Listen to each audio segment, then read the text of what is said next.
Depuis le 5 septembre 2021, date à laquelle la République de Guinée a amorcé un nouveau virage de son histoire par l'avènement du CNRD au pouvoir. À sa tête, son Excellence, le général Mamadi Doumbouya, président de la République, chef de l'État, pour insuffler un nouvel idéal de gestion de l'État.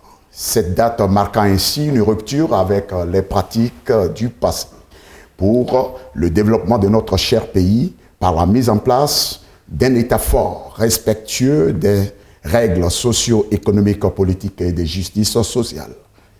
Des hauts cadres ont été nommés pour la gestion administrative saine de l'État. Les institutions comme le Conseil national de la transition est mis en place pour légiférer et contrôler les actions du gouvernement. Et justement, à propos de cette institution, un des éminents membres de la société civile a été désigné pour diriger cette institution vitale pour la transition. En l'occurrence, l'honorable Dr Dansa Kourouma. Mesdames et messieurs, en compagnie donc de mon co-animateur, Mamadou Alpha Baldé, nous recevons pour vous l'honorable Dansa Kourouma, président du Conseil national de la transition, avec qui nous allons parler des réalisations et de l'impact des travaux du CNT sur la vie de la population guinéenne. Bienvenue dans la Guinée de la refondation. Monsieur le Président, bonjour. Bonjour. Nous sommes très heureux de vous avoir sur ce plateau et c'est avec vraiment un plaisir renouvelé. Monsieur le Président, pourriez-vous nous parler des missions du Conseil national de la transition? Merci et je retransmets le même bonjour au peuple de Guinée. Et les Guinéennes et Guinéens des 4 régions naturelles et de la zone spéciale de Conakry et des îles de Los, des Guinéennes et Guinéens vivant à l'extérieur, sur tous les continents, dans tous les pays. Et le Conseil national de la transition, conformément aux dispositions de la Charte de la transition, est l'organe législatif de la transition. À ce titre, en plus de la mission de légiférer, c'est-à-dire de voter, amender les lois et autoriser la ratification des accords, la Charte de la transition lui a assigné d'autres missions. Dont la première, qui est la fondamentale, c'est d'elle découlent toutes les autres missions, celle d'élaborer et de soumettre au référendum le projet de la nouvelle Constitution. Qui parle de Constitution parle de loi fondamentale d'un pays. D'elle découlent tous les autres aspects sociopolitiques, économiques et culturels qui doivent aiguiller la vie de la nation.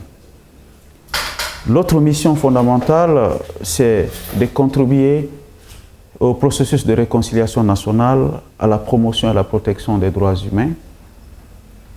Et une des missions, pas les moindres, c'est le contrôle de la mise en œuvre de la feuille de route du gouvernement. Ce sont les missions assignées au Conseil national de la transition par la Charte de la transition. Merci. Alpha. Bonsoir, Monsieur le Président.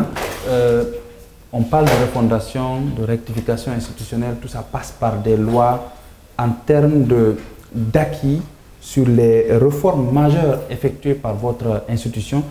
Qu'est-ce qu'on peut retenir après quand même maintenant 3 ans, on va dire comme ça? Qu'est-ce qu'on peut retenir de façon essentielle, ce qui a été réalisé en termes de refondation, de rectification, d'acquis? On vous a vu à Coloma, il y a aussi une certaine fierté qui va bientôt naître avec cette nouvelle assemblée. Qu'est-ce qu'on peut retenir de façon concrète? Alors, une très bonne question. Il est très difficile de le résumer dans une émission parce que à peu près 30 mois d'activité, c'est un livre. Et je peux résumer les grandes lignes de cette des refondations répercutées par le Parlement sous forme d'actions concrètes en emphase avec les 5 valeurs du CNRD. L'une des premières tâches qui n'était pas facile, mais qui était fondamentale, c'était de traduire en plan stratégique triennal les 5 valeurs du CNRD. C'est le premier travail que nous avons fait. Et qui veut aller loin mène sa monture. Mais on ne peut pas faire un pilotage à vue. Il faut fixer dans chaque valeur du CNRD un objectif stratégique au sein du Parlement. Nous avons fait cet atelier avec l'appui d'experts nationaux et internationaux qui nous a permis d'avoir un plan stratégique sur 3 ans. C'est ce plan stratégique qu'on est en train de mettre en œuvre. Je vais vous présenter les grandes articulations et les résultats obtenus. La première action qui est fondamentale et qui est en emphase avec la refondation de l'État était celle de voter les lois. Les lois sous forme de projet, des lois programmes dont le PRI était un document extrêmement important. Nous les avons examinés avec la plus grande attention, avec pour particularité la qualité de l'expertise parlementaire en matière d'appréciation des projets de loi. Je peux vous garantir, nous avons été félicités par plusieurs commissions, par plusieurs parlements du monde, par plusieurs institutions du monde, par la qualité de notre commission des affaires financières et des contrôles budgétaires, qui a décelé des tares institutionnelles sans la solution desquelles notre économie ne se portera pas en bonne santé pour insuffler la dynamique nécessaire pour le développement de notre pays. Le fameux projet de restructuration des EPA trouve son origine au CNT, c'est dans le rapport de la loi des finances initiale de 2022. Toutes les grandes réformes structurelles de l'économie trouvent leur origine, trouvent leur ancrage au niveau du CNT à travers les recommandations que nous avons formulées au gouvernement. Nous avons amélioré les recettes, nous avons amélioré même la structure globale du projet de loi de finances par la qualité des contributions que les honorables conseillers nationaux. Mais ceci ne pouvait pas arriver comme ça. Il fallait renforcer les capacités des conseillers nationaux et faire un diagnostic organisationnel et institutionnel de l'administration parlementaire. Parce que parlementaire et administration parlementaire, c'est comme les 2 pédales d'un vélo. Si vous avez des députés très critiques, vous n'avez pas une administration parlementaire professionnelle, efficace, ça sera le débat en plénière, mais il n'y aura pas de qualité. Donc nous avons formé l'administration parlementaire, mais avant cela, nous avons procédé à une réforme administrative de l'administration parlementaire. D'abord, toiletter les effectifs. On avait un effectif pléthorique de plus de 1200 travailleurs qui ont été toilettés aujourd'hui à 700 travailleurs. Les fictifs, les doublons et ceux qui étaient à des positions inappropriées ont été tout simplement extirpés du fichier pour garder le nécessaire indispensable pour les activités. Plus de 500 fictifs ont été décelés dans les effectifs de l'administration parlementaire. C'était une saignée financière. Et c'est une saignée financière. C'était une saignée financière pour l'institution. C'est ça qui nous a permis d'augmenter le salaire et le traitement des travailleurs à 50%. C'est la seule institution qui a pu augmenter le salaire de ses travailleurs parce que, comme la loi de Lavoisier, rien ne se perd, rien ne se crée, mais tout se transforme. Nous avons récupéré l'argent qui était perdu, gaspillé, et nous les avons redistribués pour les vrais travailleurs. C'est pourquoi les travailleurs parlementaires sont à un niveau de rémunération qui les permet de faire un travail de qualité. Après cette restructuration, sur le plan institutionnel, nous avons comblé des déficits qu'aucun Parlement guinéen n'avait pensé au préalable. La première chose, c'est la création d'une direction des affaires juridiques et de la légistique. Imaginez que le Parlement n'avait pas de direction des affaires juridiques. Le président avait un conseiller juridique, mais n'avait pas une direction des affaires juridiques. Nous avons créé une direction des affaires juridiques et de la légistique après avoir achevé tout le processus d'élaboration des textes fondateurs et la mise en place d'une équipe de juristes compétents à la tête de cette direction qu'on appelle la DAGIL. Aujourd'hui, c'est elle qui est la cheville ouvrière pour l'élaboration du premier guide légistique de l'histoire de la Guinée depuis l'indépendance. Le guide légistique, c'est le document qui permet de penser, d'écrire et d'évaluer l'impact des lois. C'est maintenant, nous l'avons, depuis 1958.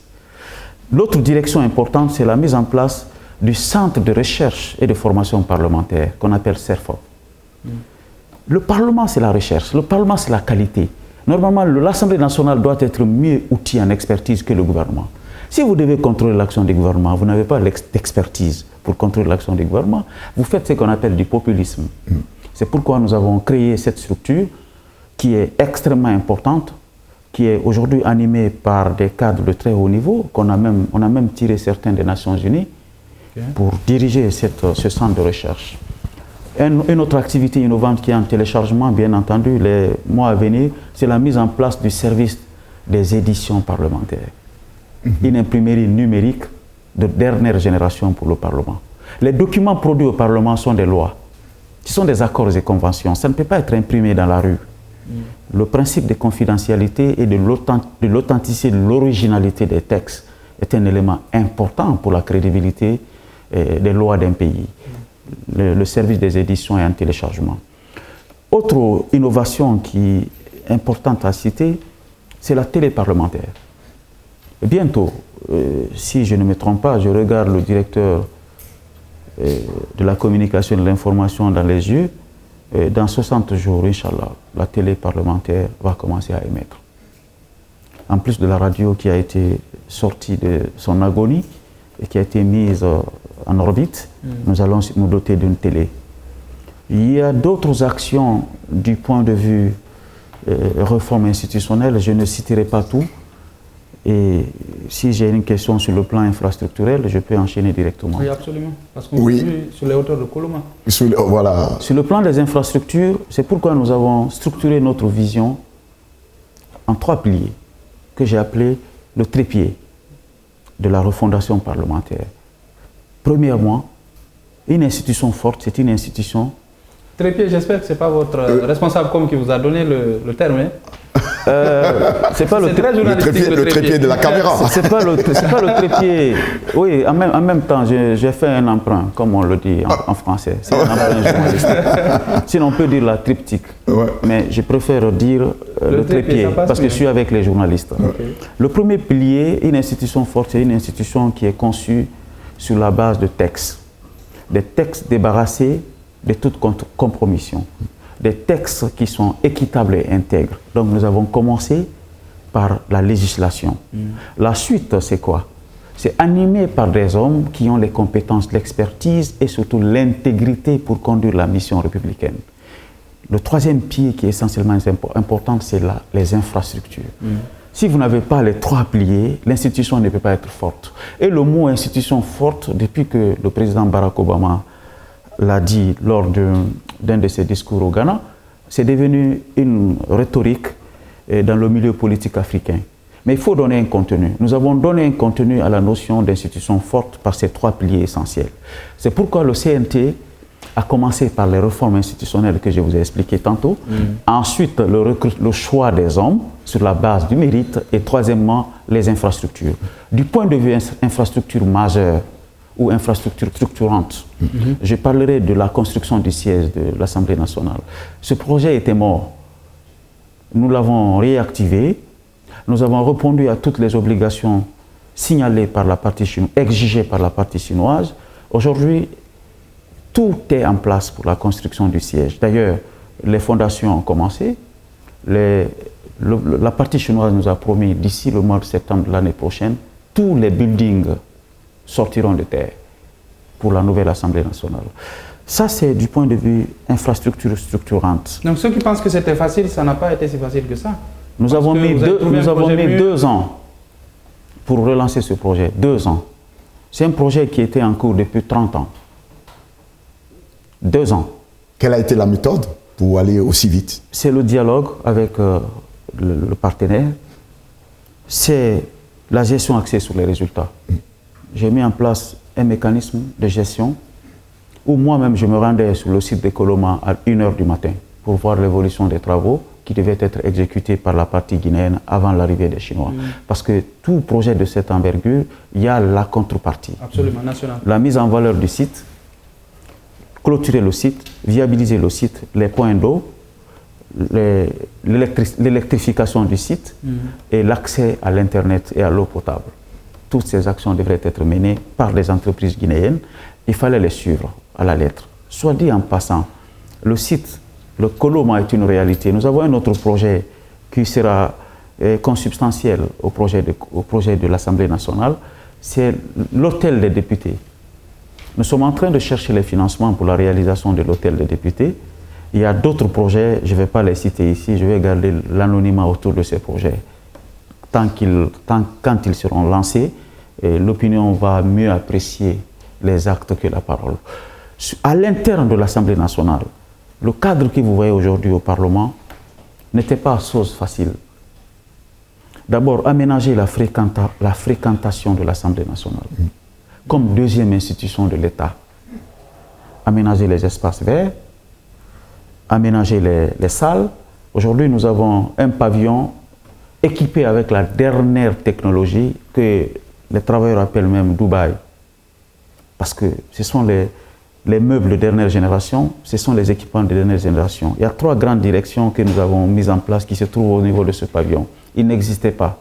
La direction des moyens généraux de la logistique, la direction des services informatiques et la direction des services législatifs qui sont au niveau de ce pavillon qui a été conçu, équipé, aménagé pendant le temps record que nous avons eu. Et autre chose, c'est la salle de réunion du bureau qu'on appelle la salle Saïfoulaye Diallo. Vous allez avoir l'occasion de visiter la salle. C'est une salle modeste, insonorisée, avec tous les équipements de dernière génération, accessible aux séances de visioconférence, avec tous les pays du monde. Ça a été conçu pendant ces quelques temps de notre arrivée. La salle de l'hémicycle, avec le système de retransmission audiovisuelle instantanée, ça a été fait pendant notre arrivée. En plus de l'espace vers le jardin d'entrée vers l'autoroute, vous pouvez visiter le jardin, qui est pensé pour ressortir la richesse du paysage national. Dès qu'on vient au Parlement avec les gîtes d'eau et les fontaines qui sont conçues, pour se rappeler que la Guinée, c'est un scandale environnemental. Ouais. Ce sont des actions, de l'Afrique. Le château de l'Afrique, avec les points d'eau que vous savez. Donc, sur le plan infrastructurel, nous avons tout ce qu'il faut aujourd'hui comme équipement pour être un Parlement à la pointe de la technologie. Et ce n'est pas fini, il y a d'autres choses qui sont... On voit que vous travaillez dans un confort, on va dire, absolu. Il y a eu un travail de fond, vous n'avez pas attendu le confort pour aller sur le terrain. On a eu ces équipes qui sont parties dans toutes les préfectures, qui ont écouté beaucoup de monde. Il y a eu cette plateforme où beaucoup pouvaient aussi interagir avec, de façon numérique pour recueillir tout ce qui se passe. Aujourd'hui, quelle est la garantie que vous donnez pour qu'on puisse avoir une constitution qui puisse résister, comme vous le disiez vous-même, d'abord qui ressemble et qui rassemble les Guinéens, mais qui puisse résister à la tentation et au temps. Que demain, après 10 ans, 20 ans, 30 ans, que vous soyez fiers, je vous souhaite encore beaucoup d'années devant, que vous soyez fiers de dire à vos enfants, à vos petits-enfants, ça c'est notre œuvre. Alors, merci beaucoup. Avant de répondre à votre question, je voulais profiter, l'honnêteté intellectuelle oblige. En plus de l'aménagement fait dans le cadre du travail du Parlement, il y a eu un aménagement global du Palais du Peuple qui a été fait grâce à la vision du président de la République. Sans doute, le Palais du Peuple abrite le Parlement. Nous avons des espaces dédiés à l'administration parlementaire et des espaces dédiés à l'Assemblée. Tous ces deux aménagements se sont passés grâce, naturellement, à la volonté et à la vision du président de la République. Il faut le reconnaître. Et le Palais du Peuple d'hier et le Palais du Peuple d'aujourd'hui, il y a un véritable changement. Et d'ailleurs, les travaux sont en cours pour l'étanchéité globale du bâtiment et tout ce qui peut avoir lieu pour que ce Palais du Peuple soit intemporel. Nous l'avons connu petit, aujourd'hui nous sommes grands, nous continuons à être habités par le même Palais du Peuple. Ça, c'est juste une parenthèse pour une obligation d'intégrité morale. En effet, la question relative à la Constitution, c'est l'un des chantiers essentiels, c'est la loi des lois. Côté loi d'abord, le CNT en 3 ans a voté 31 lois ordinaires, 35 lois d'autorisation de ratification des conventions, accords internationaux de financement, une loi organique, 3 résolutions et 2 recommandations, qui sont tous des outils du Parlement. En 30 mois, 31 lois ordinaires, 35 lois de ratification d'accords de convention et conventions de financement, 3 résolutions, 2 recommandations et une loi organique. C'est un record qui passe de tout commentaire en termes de... Quasiment une loi par mois. Exactement. On ne se repose pas beaucoup. On ne se repose pas beaucoup au CNT. Samedi, mais j'ai vu beaucoup de conseillers quand même. Non, mais il y a des conseillers qui disent qu'ils quittent le CNT à 2 h 3 h du matin. Je peux dire 2 lois par mois. 31 lois. Oui, tout à fait. Plus 35 lois d'autorisation de ratification, qui sont des conventions de financement dont l'examen est aussi complexe que les lois ordinaires. Et c'est pourquoi l'un des bilans les plus importants que je dois dédier aussi à la vigueur de la diplomatie nationale, notamment à la clairvoyance du président de la République, c'est le retour de la Guinée au sein du Parlement de la CEDEAO. J'en ai fait un cheval de bataille. Au début, la Guinée ne peut pas rester sans siéger au sein du Parlement de la CEDEAO. C'est le premier pays, depuis la création de la CEDEAO, c'est le premier Parlement de transition qui a siégé au sein du Parlement de la CEDEAO, depuis sa création. Wow. Retour à l'Union interparlementaire, où nous avons tous nos droits de membres à part entière au sein de l'Union interparlementaire, dont le secrétaire général s'est déplacé pour la première fois en Guinée pendant la transition, le secrétaire général de l'Union interparlementaire. Troisième chose, un statut particulier créé grâce au plaidoyer de la Guinée pour les pays en transition au sein de l'Assemblée parlementaire de la francophonie. 3 résultats du point de vue de la diplomatie parlementaire qui sont sans commentaire, qui sont des précédents dans l'histoire politique de la sous-région. Et la Constitution, étant la loi mère, a été conçue sur la base d'un processus de dialogue qui est aujourd'hui cité comme modèle non seulement par l'Assemblée parlementaire de la francophonie, par l'Union interparlementaire. C'est à ce titre-là, ma modeste personne a été choisie comme expert pour aider le Gabon à l'élaboration de son projet de constitution. C'est grâce à le caractère innovant de notre démarche pour l'élaboration d'un avant-projet de constitution. Nous avons résumé en 11 étapes. Les principales, c'est la mission, la fatidique mission que vous avez parlé, où on a sillonné toutes les préfectures et sous-préfectures du pays pour recueillir les aspirations du peuple par rapport à la Constitution. Ensuite, nous avons tenu ce qu'on appelle le symposium sur le constitutionnalisme, dont la vision était d'examiner toutes les constitutions de la Guinée de 1958 en 2020, pour savoir quelles sont les failles, les points faibles qui ont entraîné leur déconnexion avec les réalités du pays. Et troisièmement, nous avons organisé ce qu'on appelle le débat d'orientation constitutionnelle. On a dit que c'était une première aussi. C'était une première aussi dans l'histoire constitutionnelle du pays, où les acteurs de la vie nationale sont venus directement défendre devant la représentation nationale leur point de vue et leur concept de la nouvelle constitution. C'est après ça que nous avons fait des missions d'études dans une dizaine de pays, mais les plus importants, c'est le cas du Ghana, du Bénin, du Rwanda, de la Côte d'Ivoire, du Maroc, etc. Où nous avons capitalisé les bonnes pratiques qui nous ont aidés à orienter l'avant-projet autour des vraies préoccupations du peuple de Guinée.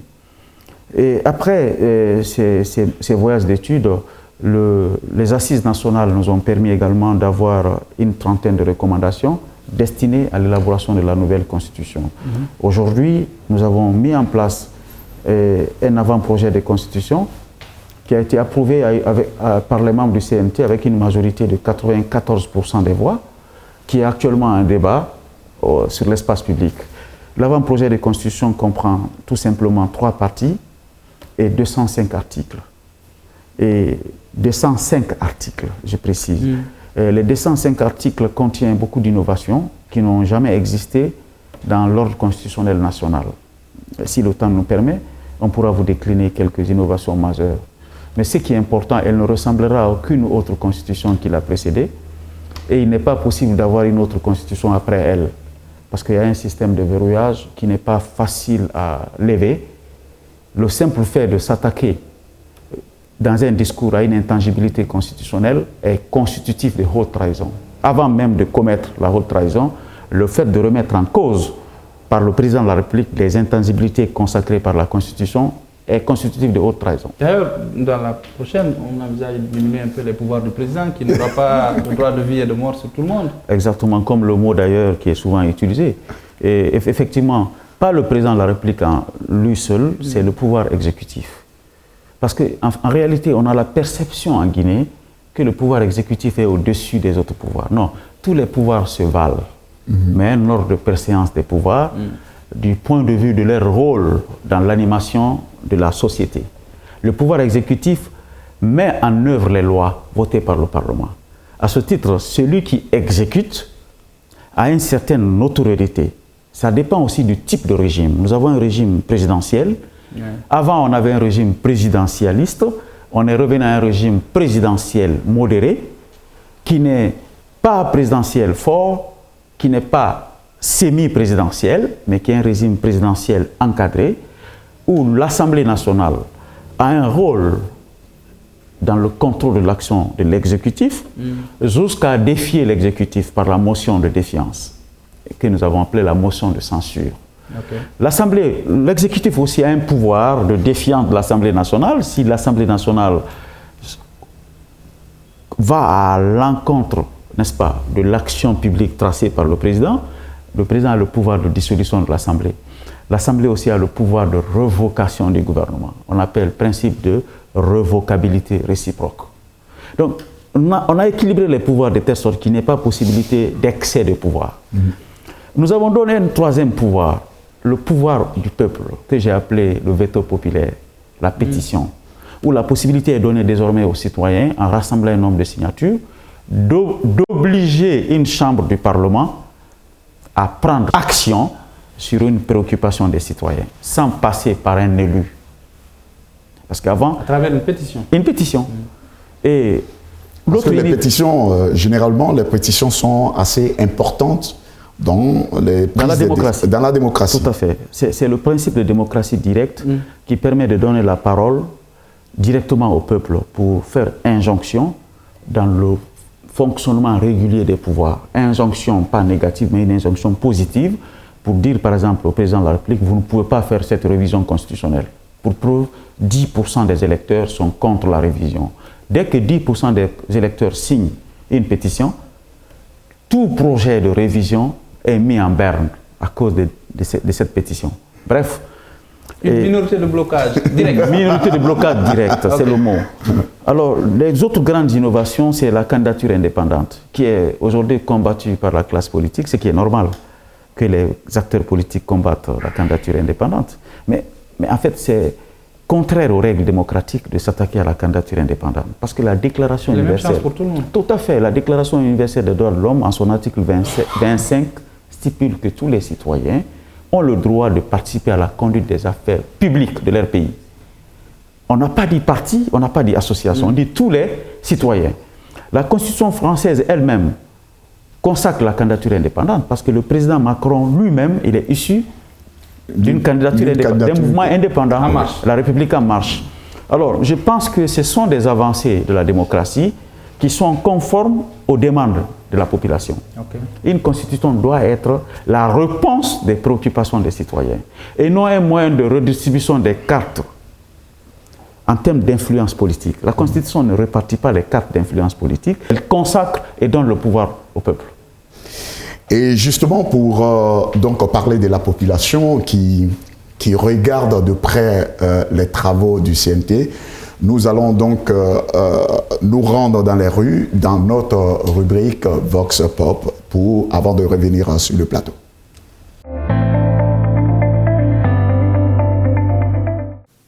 L'aspiration du peuple, c'est le travail que le CNT fait.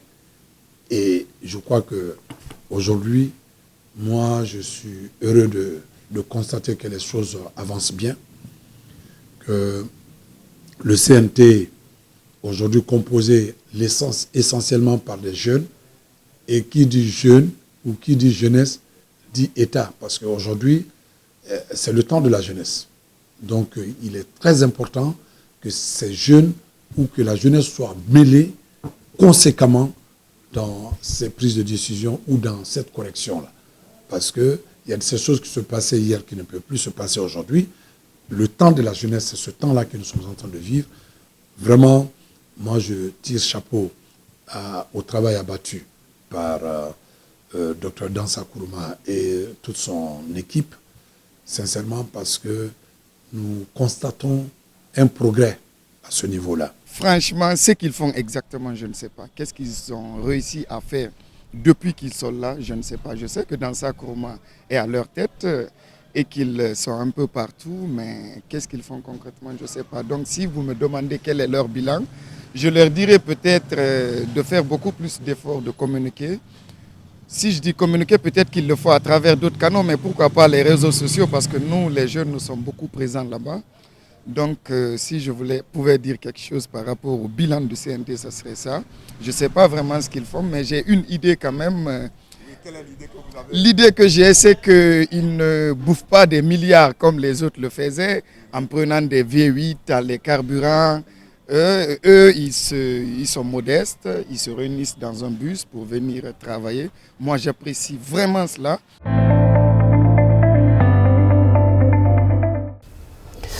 Voilà, Monsieur le Président, pourriez-vous nous parler brièvement des missions d'information et d'enquête parlementaire réalisées au CNT ou en cours de réalisation éventuellement? Les 3 missions les plus importantes, c'est celles qui étaient consacrées à l'hôpital Donka Ignasdine. Vous savez, la concession de l'hôpital Donka a été très discutée, ça fait couler beaucoup d'encre et de salive. Nous avons diligenté une mission d'enquête pour nous assurer est-ce que la concession a été faite sur la base des règles de droit, est-ce que la concession fonctionne conformément à l'accord de concession lui-même. Ce rapport est disponible. On a fait une autre enquête sur les prisons, les conditions de détention dans les prisons de Conakry et de l'intérieur du pays. Ce rapport aussi a été rendu public sur les violations des droits de l'homme dans les lieux de détention. Et une autre mission dont le rapport n'est pas encore finalisé, c'est sur le respect du contenu local et des notices environnementales sous le long du corridor Simandou, où les populations ont des plaintes sur le comportement des sociétés chinoises qui ne respectent pas du tout les populations. Il y a l'environnement qui est balafré en longueur de journée.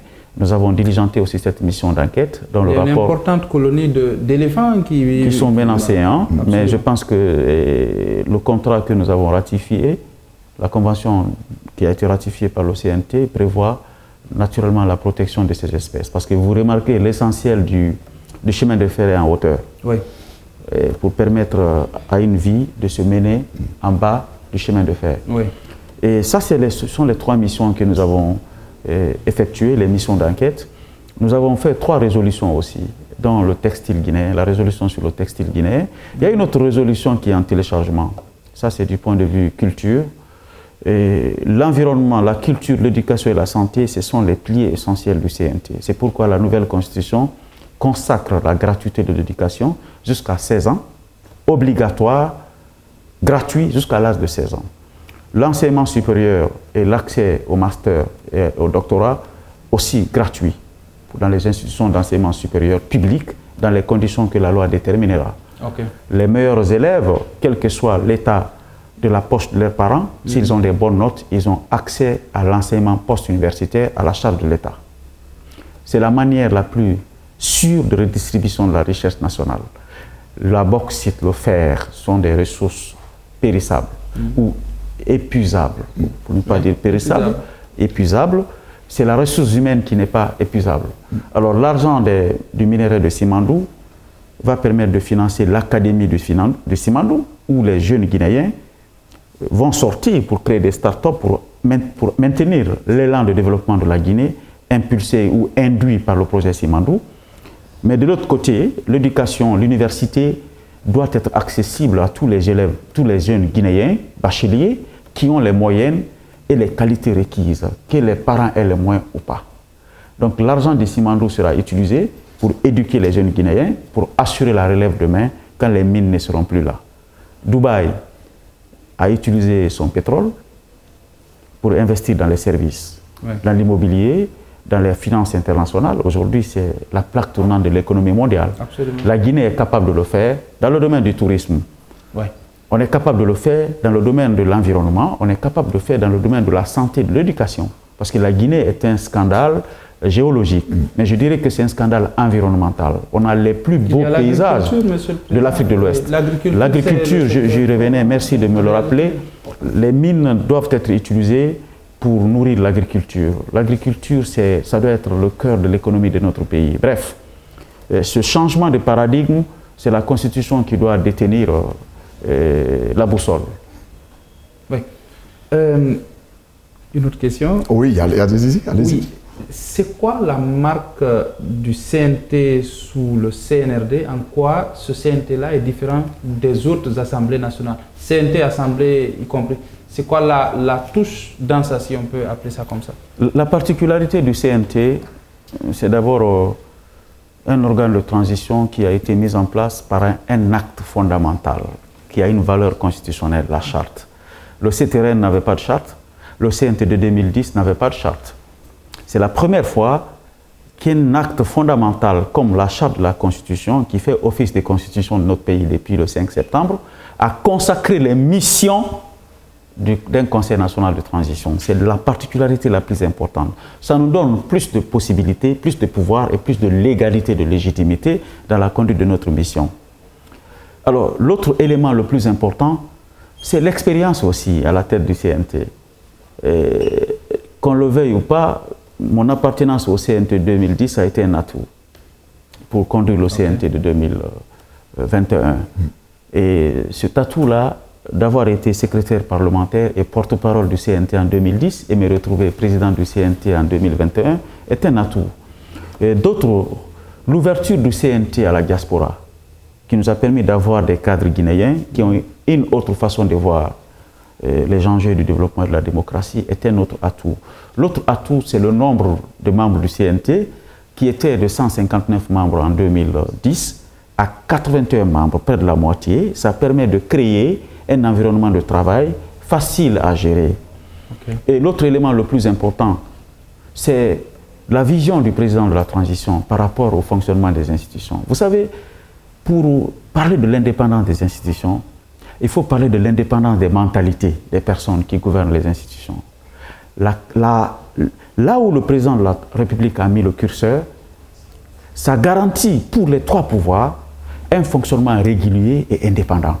Pour moi, on le doit à 50% de l'indépendance des actions que le CNT accomplit, parce que nous sommes laissés comme institution indépendante qui fonctionne sur la base de la charte de la transition et de la loi organique portant règlement intérieur du CNT. Il n'y a eu aucune injonction dans le fonctionnement du CNT depuis le début de la transition. Pour moi, c'est extrêmement important. Je l'ai dit à l'occasion d'une fête à l'occasion d'une présentation des vœux au président de la République, que sa pensée du rapport des institutions, c'est ça qui détermine le succès de la transition. Nous avons vu dans des régimes transitionnels en Guinée où le président prenait son téléphone pour donner des instructions à un autre pouvoir. La transition de 2021 n'a pas connu ces arts de précédent. Donc vous êtes un président indépendant. Indépendant. Dans le sens légal et dans le sens juridique, légal, juridique, et dans le sens même de la légitimité de l'institution. Le président de la République traite avec le CNT comme un parlement normal et dans le respect de nos attributions.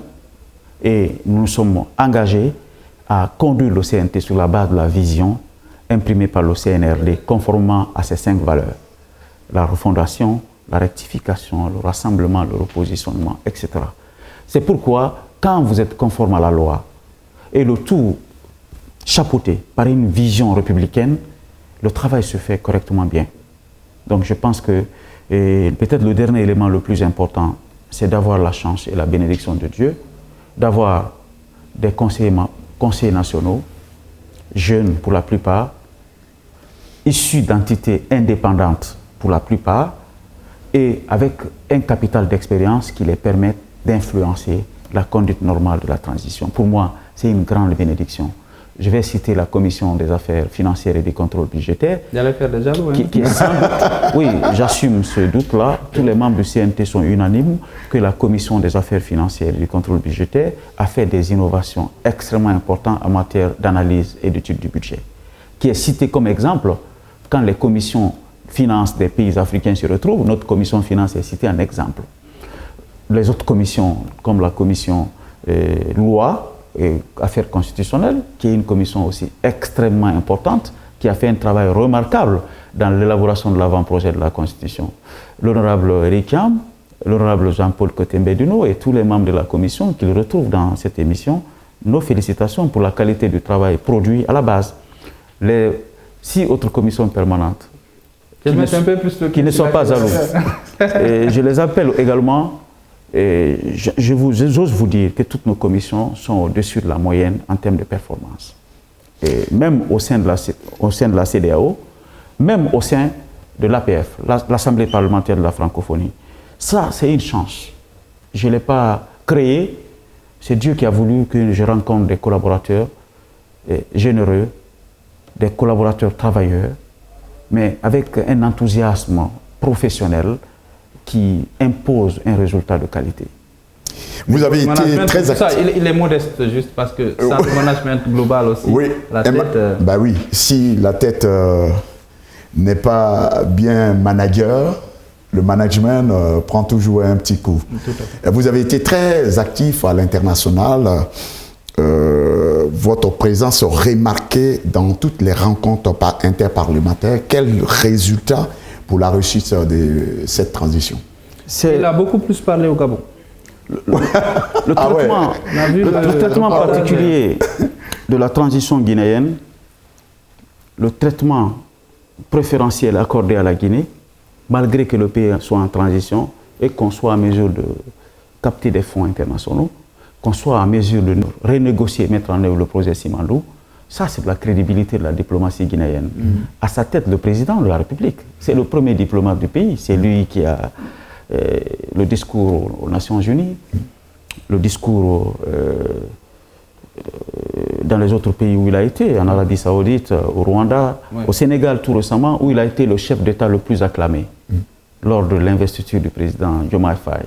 Ça prouve que la diplomatie guinéenne se trouve bien. C'est à côté de cette diplomatie de l'exécutif, la diplomatie parlementaire trouve son chemin, et qui est extrêmement important. Ça nous permet d'expliquer la situation particulière de la Guinée à nos partenaires, tirer les bonnes pratiques et les bonnes expériences de ces pays-là que nous rencontrons et bénéficier de l'accompagnement de ces institutions africaines et internationales parlementaires. Pour moi, c'est extrêmement important. Vous ne pouvez pas demander un membre du bureau de l'Union interparlementaire sur la Guinée sans qu'il vous parle de la particulière dynamique de changement qui est imprimée au sein du Parlement de notre pays. En fait, tout ça, nous voulons laisser un héritage à la nouvelle Assemblée nationale. Nous voulons mettre le curseur à un niveau pour que, quel que soit celui qui gouverne le Parlement, qu'il ne descende pas en dessous de ce curseur. Donc, on n'a pas atteint encore le seuil demandé. On veut que notre Parlement soit le plus performant de l'Afrique de l'Ouest. Pour parler... Ambitieux. Oui, j'ai dit c'est ambitieux et c'est normal. C'est normal. Si on veut être le Dubaï de l'Afrique, mais il faut viser très haut. Voilà, la troisième partie de cette émission, Monsieur le Président, merci de nous avoir reçus ce soir ou ce matin. Dépendra de celui qui sera devant le petit écran si tu te trouves aux États-Unis, en Chine ou en France. L'heure t'en dira plus. Parlez-nous un peu maintenant de vos défis, les défis et les perspectives éventuelles, Monsieur le Président. Alors, les perspectives les plus importantes, c'est de respecter le délai de construction du siège de l'Assemblée nationale. Un Parlement, un siège dédié au Parlement, pour moi, c'est un symbole de souveraineté de notre pays. Absolument. Et ça, c'est un défi important. L'autre défi qui me semble être important, c'est de réussir le processus constitutionnel. Nous avons initié le dialogue institutionnel, qui est une nouvelle touche dans les relations de dialogue en ce qui concerne l'élaboration d'une constitution. C'est une nouvelle touche. Nous avons dialogué avec les anciens premiers ministres. les anciens présidents d'institutions, les anciens membres de CTRN, les anciens membres du CNT, les anciens premiers ministres, je l'ai dit, les professeurs d'université, les religieux, musulmans, chrétiens, les coordinations régionales, et que dirais-je, les partis politiques. 150 partis politiques ont participé au dialogue avec le CNT. Les organisations de la société civile, toutes les centrales syndicales du pays, la presse à travers les organisations socio-professionnelles, aucune entité pertinente de la vie nationale n'a été laissée pour compte dans ce dialogue bilatéral. C'est du nouveau dans l'élaboration de la Constitution.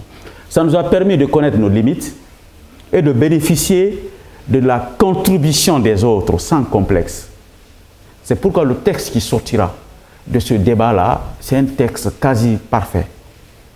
Parce que tous ceux qui ont intérêt, toutes les institutions citées dans la Constitution, ceux qui les ont occupés dans le passé ont eu l'opportunité de se prononcer sur le texte. C'est l'expérience capitalisée. Ceux qui sont des experts en matière de rédaction juridique, qui sont des professeurs de droit, les légistes, ont eu l'occasion de se prononcer sur le texte. Ça fait que nous avons des contributions. Et l'un des débats les plus intéressants, je vais faire cette petite parenthèse, c'est le débat avec les religions.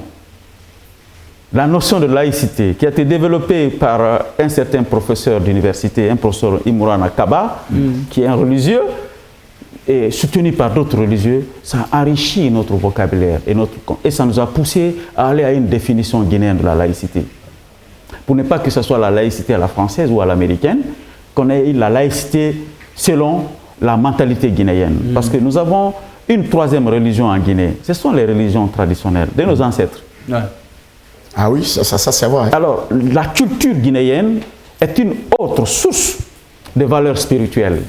Donc, le dialogue entre ces trois compartiments de la société nous permettra de réguler notre conception de la laïcité en termes de relations entre l'État et les religions entre elles et entre les citoyens et les religions. Pour moi, c'est l'une des avancées les plus importantes. Les coordinations régionales nous ont pris jusqu'à 1h du matin pour nous poser des questions sur le lien entre l'âge, l'état de santé et l'aptitude physique de la personne. Bref, nous sommes très ravis que ces Guinéens positifs aient eu la possibilité de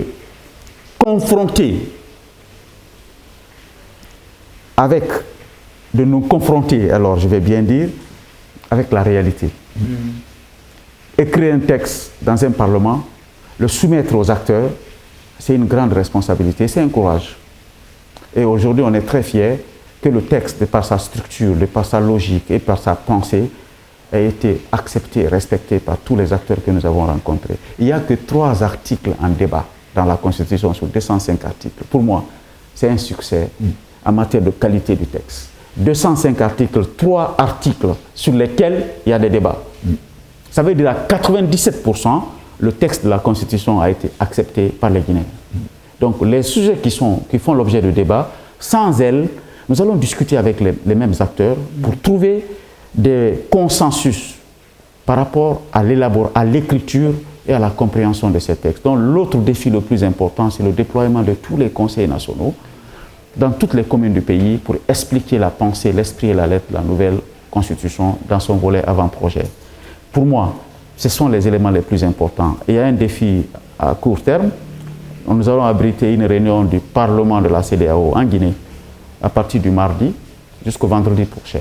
Ce qui prouve qu'on a repris plein pied la coopération avec la CEDEAO. Ce qui est tout à fait important à présenter comme résultat. Nous devons être fiers que les membres de la CEDEAO, la présidente du Parlement de la CEDEAO se déplace en Guinée avec tout son staff, avec le directeur de l'OAS, Organisation Ouest-Africaine de la Santé, pour discuter les questions de santé, d'éducation et de culture dans notre pays. Pour moi, c'est une avancée importante dans la conduite de cette transition. Et tout ce qui y contribue, vous les journalistes, je vous en remercie. Et le peuple qui croit, je pense qu'il est extrêmement important. Aucune gouvernance n'est parfaite.